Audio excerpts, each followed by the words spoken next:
खूबसूरत और hot aunty की लव स्टोरी। सुप्रिया आंटी, जो अपनी खूबसूरती और दिलकश अंदाज के लिए पूरे मोहल्ले में जानी जाती थीं, हमेशा से ही एक रहस्यमयी शख्सियत थीं। उनकी उम्र करीब 18 साल थी, लेकिन उनकी फिटनेस और स्टाइल देखकर कोई भी उन्हें किसी से ज्यादा नहीं समझता था। उनका हंसमुख स्वभाव और मीठी बातें किसी को भी उनका दीवाना बना सकती थीं। एक नई शुरुआत। सुप्रिया आंटी का जीवन तब बदल गया जब उनके घर के पास एक नया किराएदार आया, राहुल। 28 साल का ये नौजवान स्मार्ट, हैंडसम और काफी इंटेलिजेंट था। वह एक आईटी कंपनी में काम करता था और जिम जाने का शौकीन था। उसकी पर्सनालिटी में एक अलग ही करिश्मा था जो किसी को भी आकर्षित कर सकता था।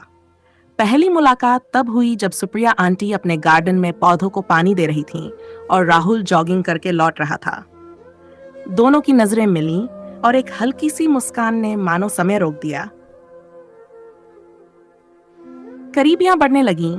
धीरे धीरे राहुल और सुप्रिया आंटी के बीच बातचीत बढ़ने लगी।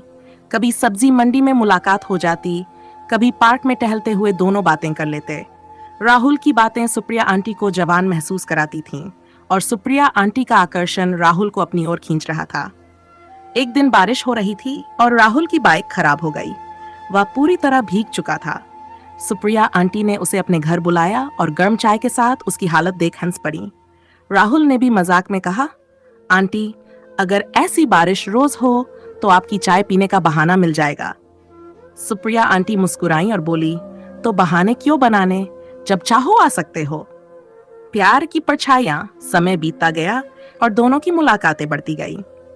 एक दिन राहुल ने हिम्मत करके कह ही दिया, सुप्रिया जी, मुझे नहीं पता ये सही है या गलत, लेकिन मुझे आपसे प्यार हो गया है। सुप्रिया आंटी थोड़ी देर के लिए चुप रहीं, फिर धीरे से बोली, प्यार उम्र नहीं देखता, बस एहसास देखता है, और शायद मैं भी तुम्हें पसंद करने लगी हूँ। उस रात बारिश फिर से हो रही थी और दो दिलों की धड़कनें एक नई दास्तान लिख रही थीं। कैसी लगी आपको ये कहानी?